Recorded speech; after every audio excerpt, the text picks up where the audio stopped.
pioneer in the land of taking a dream and turning it into reality. The definition of following the American dream. These are indeed great things to have tied to one's name. Imagine being the first person to take a $25 microchip and turn it into a personal computer.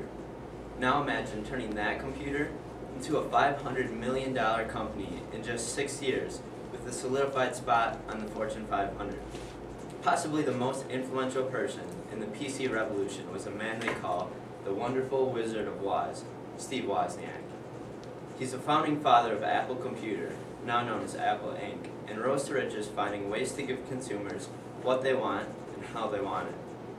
His story is one of both triumph and bad luck, but most of all, it's the story of a man that unmistakably deserves the attention that is mostly administered to his partner in creation, the late Steve Jobs.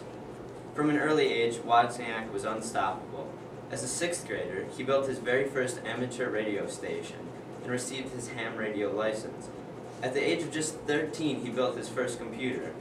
Woz had an unrivaled fascination with early computers and electronics, one that propelled him to where he sits today. In high school, he was the president of Technology Club, and from there he went on to attend the University of California, Berkeley. This was short-lived, however, for there was another Steve on the horizon. This Steve was, of course, Mr. Jobs. While Woz was working on developing the mainframe computer at Hewlett-Packard, Jobs approached him with a business venture that was sure to pay off, designing a fully assembled personal computer. The partnership was based on the notion that, as Woz put it, even if we lose our money, at least we can say that we had a company.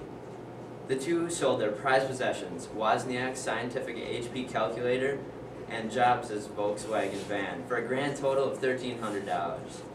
With that, Apple Computer was born, and losing money was far from what ensued.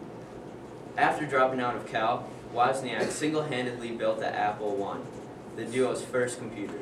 His main intention was to impress fellow members of a Palo Alto-based homebrew computer club, but it worked out so well that the Apple I took off, selling 50 units for $666 apiece as the very first order.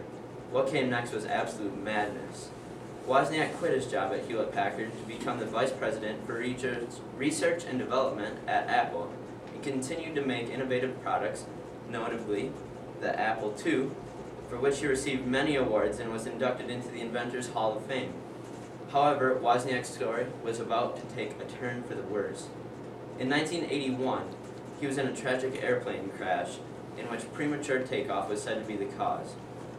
Wozniak hadn't had any idea how he had become injured for weeks after the fact.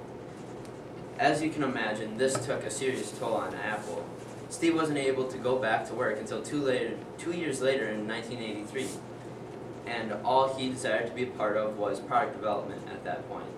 Still technically an employee of Apple, the great and powerful Woz collects a minimal check, but the focus of his work as of late has been on charitable foundations. He helps in many facets of education and like causes, bringing technology to the masses that would otherwise not be as fortunate to have the opportunity. And just last year, he was granted the Global Award of the President of Armenia for outstanding contribution to humanity through IT.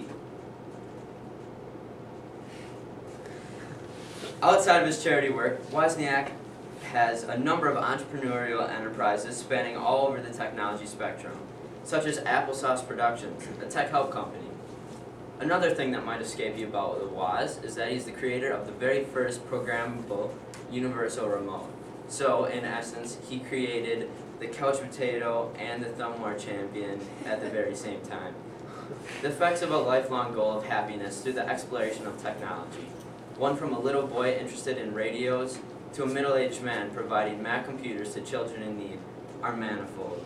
You might as well not use the word iPod if Woz isn't also in your vocabulary. Likewise, our computers as we know them. iPads, iPhones, a lot of things, and who can forget the universal remote? Wozniak is a model citizen that has always been dedicated to the good of the people and will forever go down in the history books as the man that ignited the spark that is Apple Inc.